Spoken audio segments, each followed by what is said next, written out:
top priority. But just how effective is it? Well, to find out, NBC's Jim Miklaszewski went to the Mediterranean.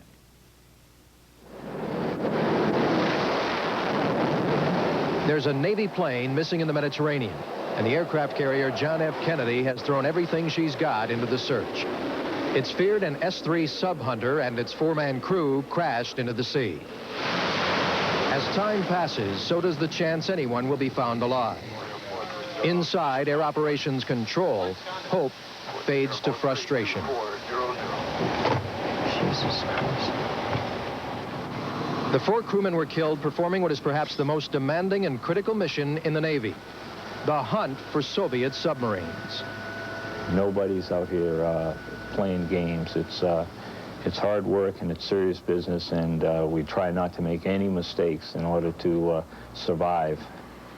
In wartime, the Navy's highest priority would be to wipe out Russian submarines before they could attack the U.S. fleet or launch nuclear missiles against U.S. cities.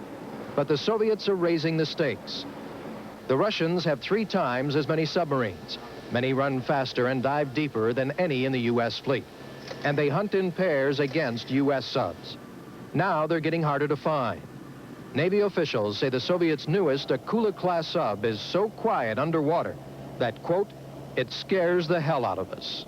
It's probably about 1,000 times quieter as Soviet classes built, say, 10 years ago. The U.S. still holds the technological edge in anti-submarine warfare, but the hunt grows more intense as the Soviets narrow the gap. The Navy's best sub-killer is its own attack submarine, whose deep-sea operations remain top secret. From above, the P-3 Orion is the anti-submarine workhorse, with buoys that are dropped into the water to listen for submarines, and a host of weapons. The P-3 scans thousands of square miles of ocean in a single mission. The hunt for Soviet submarines never stops. There's always a P-3 in the air somewhere in the world.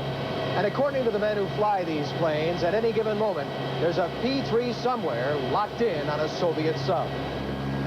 In fact, anti-submarine warfare is the only case where the U.S. and Soviets square off every day, just short of actual combat. The hunt, the chase, are real. Sir, I have submarine speed at 9 knots. Only the kill, the launch of weapons, is simulated. Weapon away. If contact is made near a carrier, the Sea King helicopter with its dipping sonar moves in to pinpoint the location. The sonar scope aboard gives the operator an electronic picture of what's beneath the surface, leaving submarines less room to hide. And with the capabilities of a dipping helicopter with the sonar, they're most feared enemy. They can't get away from us. This time, the sub hunt was easy. Nestled next to a tender, this Russian Tango-class sub was spotted on the surface. But the night before, Navy intelligence reported no subs in the area. In wartime, that oversight could prove fatal. He probably will get an attack off. Doesn't mean he's going to sink an aircraft carrier, but he will have an opportunity to get an attack off before we find him. But in past maneuvers, U.S. attack subs mimicking Soviet tactics, when undetected and in practice, did sink the carriers. In wartime, the Navy says it can't let that happen and may resort to nuclear weapons. The Navy has stockpiled 2,000 nuclear depth charges and warns that if Russian submarines become any more elusive, the underwater nuclear bombs may be needed to ensure a kill. Critics contend that use of these nuclear weapons could trigger full-scale nuclear war. Navy people have gotten too used to thinking that everything that's going to happen at sea is just happening at sea, that it doesn't affect the land, that it doesn't affect politics.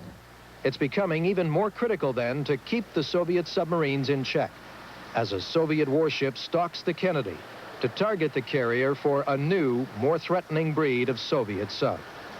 Jim Miklaszewski, NBC News, aboard the John F. Kennedy.